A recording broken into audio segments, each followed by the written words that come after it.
The word vanilla means plain, default, unadorned. It is supposed to be the safest, most basic flavor on earth. But that reputation is built on a multi-billion-dollar deception. Behind the world's most recognized flavor is an industry shaped by the stolen genius of an enslaved child, governed by extreme boom and bust economic cycles, and entangled with illicit global trafficking networks. Berlin Ranari is determined to protect his vanilla farm from thieves. Nearly 10% of his harvest has already been stolen. It is a world where the genuine product is so difficult to produce that, during recent market spikes, it briefly traded at prices higher than pure silver. Because of this intense agricultural reality, odds are, most of the vanilla flavor you've consumed in your life never actually came from a vanilla bean.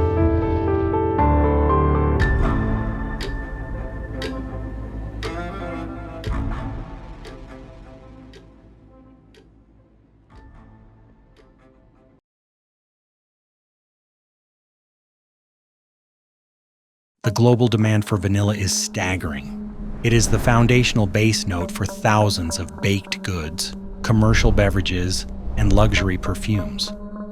But natural vanilla extract, derived from the Vanilla planifolia orchid, is an incredibly complex matrix of over 200 distinct botanical compounds.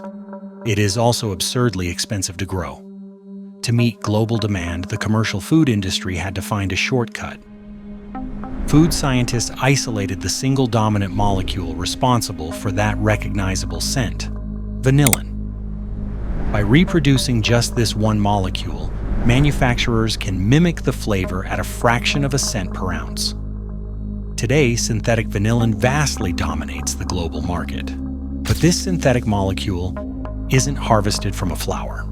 The vast majority of imitation vanilla is chemically synthesized from industrial sources.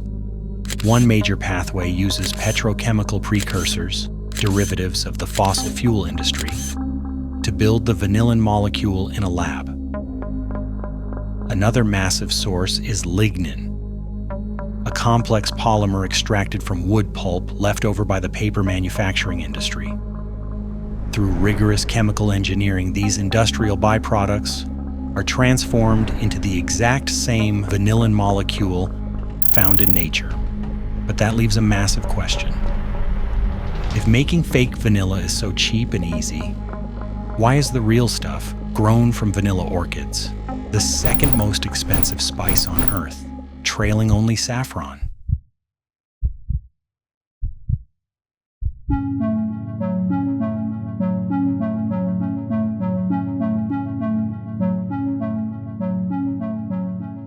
To understand the true cost of natural vanilla, you have to look at its biology.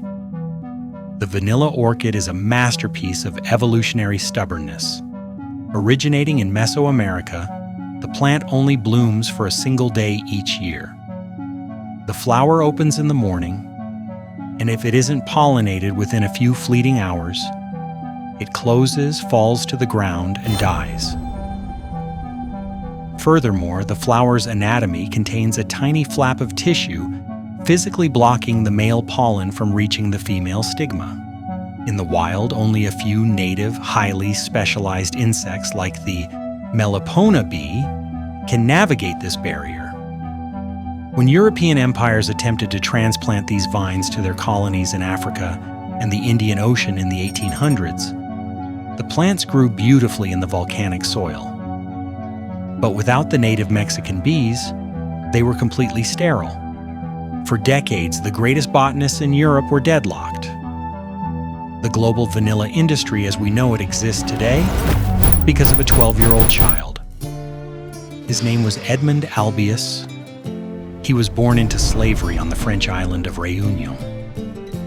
In 1841, Edmond discovered what the elite scientific community could not. Using a thin blade of grass, the child realized he could delicately lift the barrier inside the flower and use his thumb to press the pollen directly into the stigma. It was a stroke of botanical genius, fast, elegant, and perfectly scalable. Edmond's discovery broke the biological bottleneck and launched a multi-billion-dollar global empire. Yet, the architect of this empire was effectively erased. Even after slavery was abolished, Edmund was never financially compensated for his intellectual property. European botanists aggressively tried to claim his discovery as their own. He died destitute in a public hospital at the age of 51. But his legacy is absolute.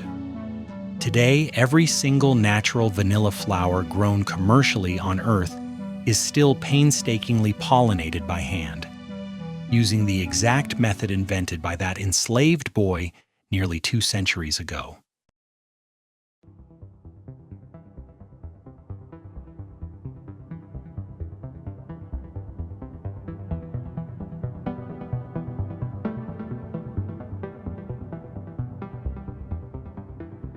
Edmund's technique allowed vanilla to flourish globally, eventually finding its primary home in Madagascar, which now produces roughly 80% of the world's natural supply. The Malagasy farmers who cultivate this crop are not just laborers. They are master craftsmen managing the most labor-intensive agricultural process on the planet. When harvested, the pods are completely green, odorless, and flavorless.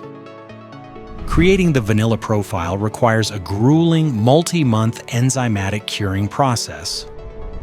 The beans are blanched to halt vegetative growth, tightly wrapped in blankets to sweat, and then subjected to months of daily sun drying and massaging by hand. It requires roughly 6 pounds of green pods to produce a single pound of cured black vanilla. But this intense centralization in Madagascar leaves the market critically vulnerable. When a severe cyclone devastates the Sava region, the global supply is instantly crippled. Between 2016 and 2018, a confluence of terrible weather and a massive surge in corporate demand for clean label ingredients triggered an unprecedented speculative bubble. Prices skyrocketed to roughly $600 a kilogram.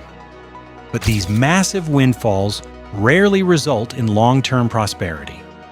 In fact, high prices often destroy the farmers. When vanilla becomes highly valuable, desperate farmers begin harvesting their beans prematurely to avoid theft. This floods the market with low-quality, flavorless vanilla. Consequently, frustrated global buyers abandon the real stuff entirely and switch back to synthetic vanillin, causing the price to inevitably crash, devastating the local agricultural economy in a vicious, repeating cycle.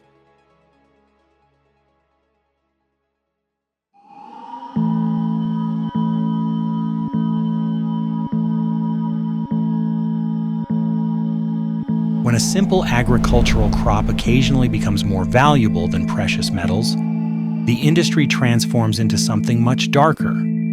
The sudden influx of liquid capital into a remote, under-regulated region inevitably attracts sophisticated organized crime. Madagascar is also home to endangered rosewood, a highly lucrative timber illegally trafficked to Asian markets.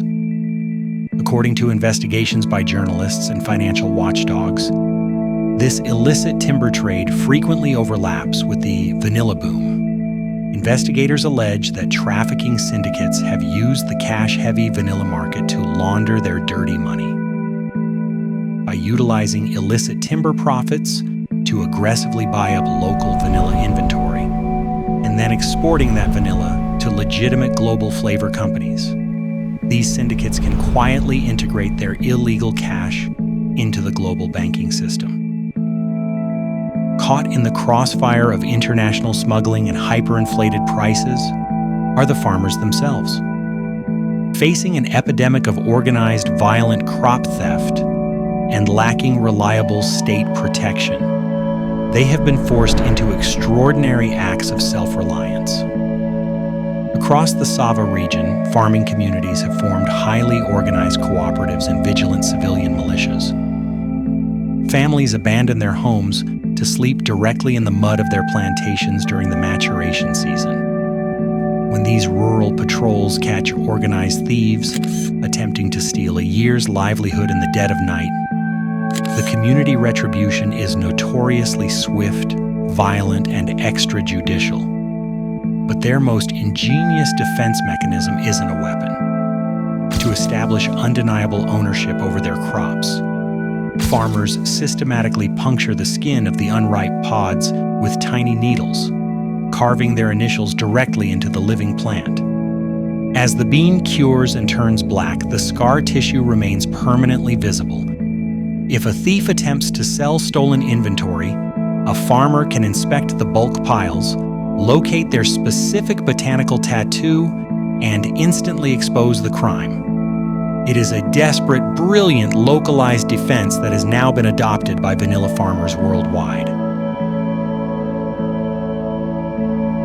The true story of vanilla is a masterclass in contradictions.